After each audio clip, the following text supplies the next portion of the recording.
Good morning, Utah.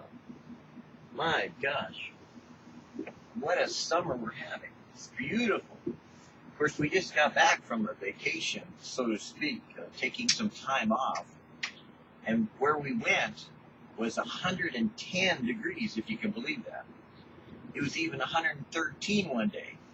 Well, we didn't get outside much,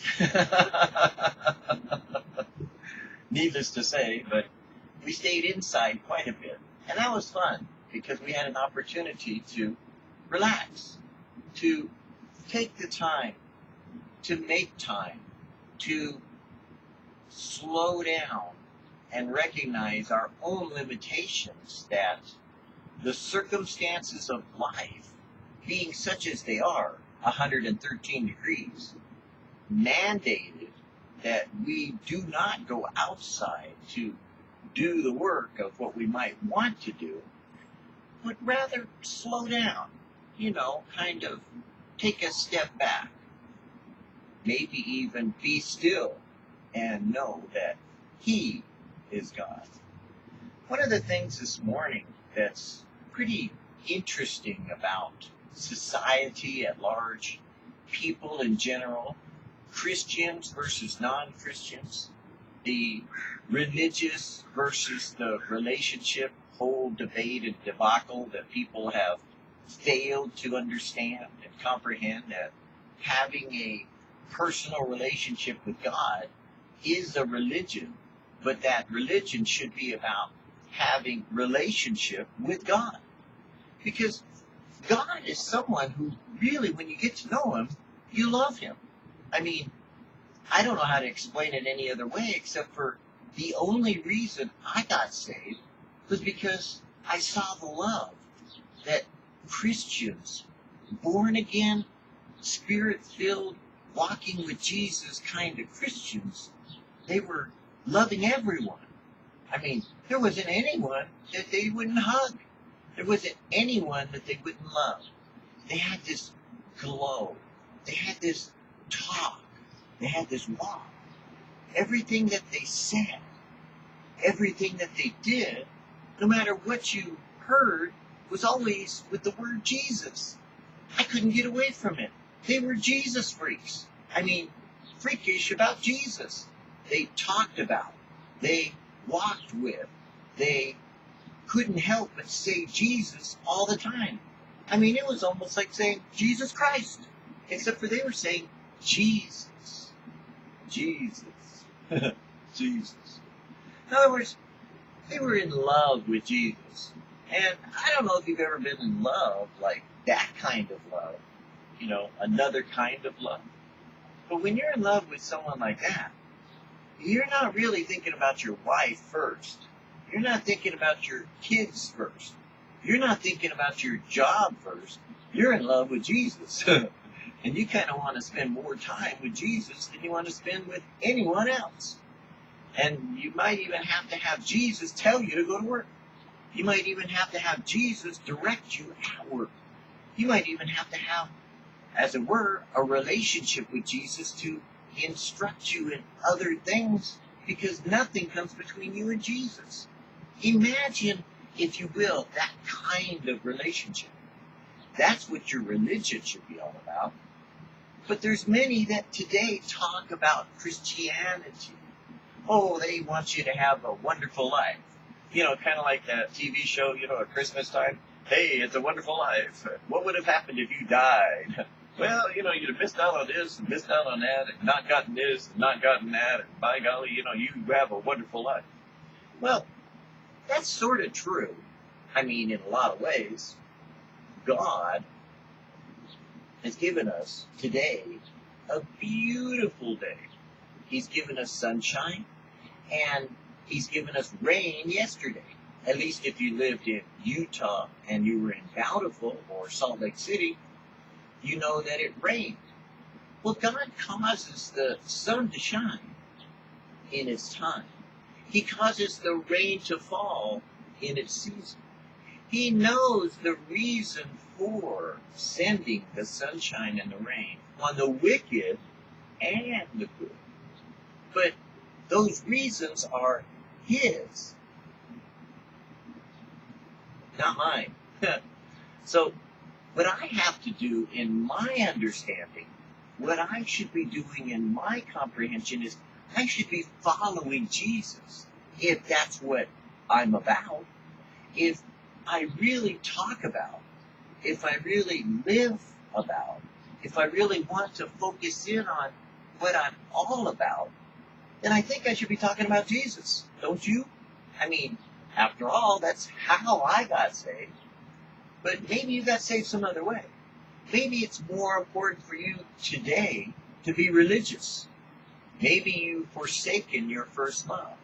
Maybe you're no longer in love with Jesus, but you love your wife or your children or your grandchildren more than you love Jesus. There's a lot of talk nowadays about what God defined as marriage. Well, I got news for you. God don't care about your marriage. He cares about you. So if you're putting your marriage above your relationship with God, it ain't going to last so long. Matter of fact, he's probably going to end it. Because you see, people arguing about marriage leave God out of the equation. They'll say between man and a woman, or they'll say between, whatever and whoever, and they'll say, well, it's like my soulmate. Remember those days? Soul Train. Well, then they had soulmate. You had to go out and find that one true love. Then people figured out, well, that one true love didn't love me back, so now I have to go find another true love, my other soulmate. And so they went after soul after soul after soul after soul, mating with whatever they could find, until they realized, maybe this soulmate isn't what I thought. And the truth is, the concept of Jewish teaching of Beshert, meaning soulmate, is deeper than what the Christians came up with in trying to interpret Jewish philosophy when it came to having a soulmate. They made up their own way of thinking, and that failed. And it's kind of like defining marriage now. Christians wanted to define marriage, and God said, no, I'm going to show you that you're wrong just by the law of the land. You say you live in America. Well, America says that there's life, liberty, and pursuit of happiness, that there's equal rights, that all men are created equal and are endowed by their Creator with certain inalienable rights. If that's true, then I'm going to rub it in your face, so to speak. And so God gives us the consequences of our own actions. We reap what we sow. And that's what happened with this recent court case. Wasn't so much that it was wrong or right, because it was right, and God honors it. But it was telling us that it is constitutional. But that's not what the priority is. It's not about defining marriage, and it's not about Christian leaders showing what marriage is, but rather, shouldn't the Christian leaders have stood up and said, this is what Jesus is? Isn't this what Jesus is about? Am I not married to Jesus instead? I mean, the disciples said, look, we've given up our wives. Oh, no, you can't be giving up your wives. After all, isn't that what marriage is defined as? Christ in the church, so you can't give up your wife. But they left their house, their home, their family, their friends, their wives to follow Jesus. So you see, there's always this religious idea that always invades your relationship. It may be that, who knows, maybe you become a dictator in your marriage and God wants to end it so that he can get a hold of you by the gonads, so to speak, and shake you up. Maybe he wants to eliminate your marriage so that he can talk to you personally. Maybe you've gone through divorce and you realize, that definition just doesn't fit me anymore. Well, I got good news for you. I got great news for you. You're right. It doesn't fit you. But Jesus does. And that's what Jesus does with us. He takes us from what we think to what we know. And what Jesus said is, this is eternal life, that they should know me and know him who sent me. So getting to know your wife is nice, or your son or your daughter or your kids or your church or your pastor or your religion or your lover or your friend or neighbor, whatever it is, that's nice, but that's not eternal. I got news for you. The only thing that's going to last forever is knowing Jesus and knowing God our Father. So today, let's kind of think about that a little more. Let's kind of take time to appreciate that it's not about what religion wants for us, but it's about what Jesus says to us. So what's Jesus saying to you? Great Bible saints are enraptured lovers of God. But let all those that put their trust in you, O God, rejoice. Let them also that love your name be joy-filled in you. Psalms 5:11. Perhaps the most serious charge that can be brought against modern Christianity and evangelical Christians and Christians in general is that we're not sufficiently in love with Jesus. Oh, we talk about Jesus. What would Jesus do? Not what is Jesus doing? When's the last time you ever said, I love you, to Jesus? Maybe you said it to Christ, to God, to your holy prayers. But when did you talk to Jesus and listen? I mean, what would it be like if you treated Jesus or you treated your wife like you treat Jesus? Would you be divorced? Love that may rise to a degree of adoration becomes the power of the heart to endure all things, for there is no circumstance that can stop that kind of love. That kind of love that drew me to salvation. I went to the concerts. Oh, I went to them 3 or 4 times. Greg Laurie's concerts. It was like, well, yeah, so.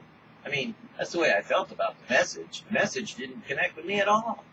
Greg was talking about Jonah and, obedience or obeying. I don't know what you're talking about, but what I saw with the people was what I wanted. I saw them, stand, sit, shout, smile, laugh, carry on, just loving each other. Long hair, short hair. I mean, there were people from all over the place. They were just glowing. They were full of the joy of the Lord. Neither the word adoration nor any of its forms is found in our familiar King James Bible, but the idea is there in full bloom, as though a plant had just blossomed and opened its petals to the sun. The Greek Bible saints were above all enraptured lovers of God. They could get nothing more than God himself, and were willing to give up everything to follow Jesus. The Psalms celebrate the love which David and a few others felt for the person of God, God himself, for who he is, not what he did for them. Paul confessed that love for Jesus carried him beyond himself and made him do extravagant things, which to a mind untouched with the delights of such love might seem irrational. Are you crazy? Leaving everything behind and going forward, even when they tell you don't go there? Loving those Gentiles? After all, they only want money, honey. In our Christian circles today, it is rare that we find anyone aglow with personal love for Jesus. I trust it is not uncharitable to say that a great deal of praise in conservative circles is perfunctory and forced, where it is downright insincere. So, while you may love the singing, you may love the feeling, do you love Jesus, is the question you're asking. There can be nothing more terrible or more wonderful than to be stricken with the love for Jesus so deeply that a whole being goes out with a pained adoration on his person, an adoration that disturbs and disconcerts while it purges and satisfies and relaxes the deeper heart. That everything suddenly becomes meaningless, but what becomes meaningful is that which brings me closer to Jesus. Who cares what's on the news? Who cares what Greece does? Who cares who's the president? Who cares what's going on in church? As long as you got Jesus, you got my attention. But if you don't have Jesus, why are you bothering to speak to me? I'm more interested in Jesus, almost, than I am in you. So, whether you have religion and you think of yourself as intellectually stimulating because of your theological position, I'm not interested. I can argue that for days and days and days. but the reality of having the contentment of being satisfied in the reality of knowing Jesus in a personal and intimate way. Oh, tell me about it. I know. Isn't it wonderful? Ain't it grand to be a Christian? Or is it more like, ain't it grand to be Bible schooled, Bible taught, following the religious concepts and precepts of man? This love as a kind of moral fragrance is ever detected upon the garments of the saints as they walk, as they talk, as they live, as they preach, as they teach, as they give about Jesus. And the list of fragrant saints is long. This radiant love for Jesus is, to my mind, the one sure proof of membership in the church universal. And I know that I know that I know that I know Jesus. Isn't that really what it's all about?